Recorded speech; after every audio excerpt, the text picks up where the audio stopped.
আমরা সকলে পৃথিবী বিখ্যাত মহাবীর আলেকজান্ডারের নাম নিশ্চয়ই শুনেছি। তিনি ছিলেন পৃথিবী বিখ্যাত মহাবীর। উনি যখন মৃত্যুর শয্যায় শয়িত, তখন তিনি তার সেনাপতিকে ডেকে বললেন, আমার মৃত্যুর পর তোমরা আমার 3টি ইচ্ছা পূরণ করবে। আমি 3টি কথা তোমাদেরকে বলে যেতে চাই। তখন সেনাপতি বললেন যে, হ্যাঁ মহাবীর, বলেন আপনি আপনার 3টি ইচ্ছার কথা, যা আমরা আপনার মৃত্যুর পর পূরণ করব। তখন উনি বললেন, আমার প্রথম ইচ্ছা হচ্ছে, আমার যে ডাক্তারগণ আমার চিকিৎসা করছে, এই ডাক্তারগণই আমার কফিন কাঁধে করে বয়ে কবরস্থান পর্যন্ত নিয়ে যাবে।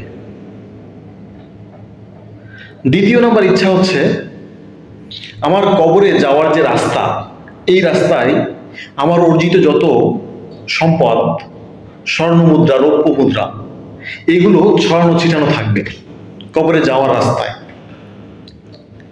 আমার তৃতীয় নম্বর ইচ্ছা হচ্ছে, আমার কফিন থেকে 2টি হাত বাইরে বের হতে থাকবে, মানে কফিন থেকে 2টি হাত বাইরে বের করা থাকবে।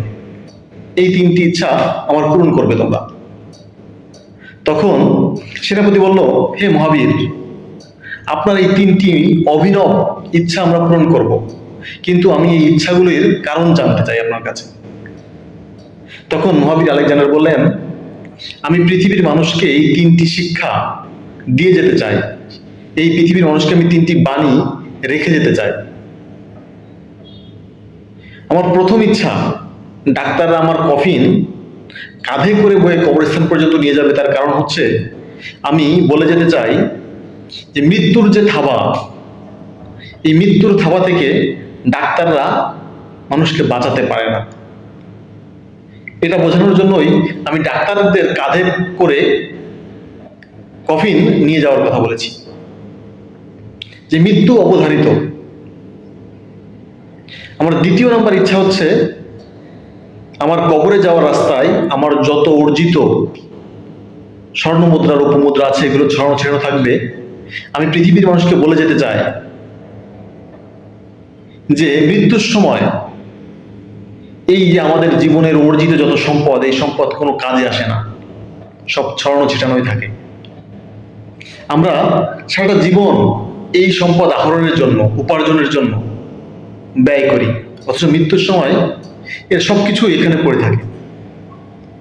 আর তৃতীয় এবং শেষ ইচ্ছা হচ্ছে, আমার 2টি হাত বাইরে থাকবে, এই কারণে যে মানুষ যাতে বুঝতে পারে যে মৃত্যুর সময় 2টি খালি হাত ছাড়া সঙ্গে আর কিচ্ছুই যায় না। এই 3টি বাণী আমি পৃথিবীর মানুষের কাছে রেখে যেতে চাই।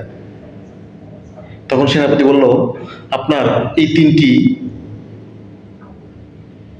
ওয়াদা, এই 3টি বাণী আর এই 3টি ইচ্ছা আমরা অবশ্যই পালন করব।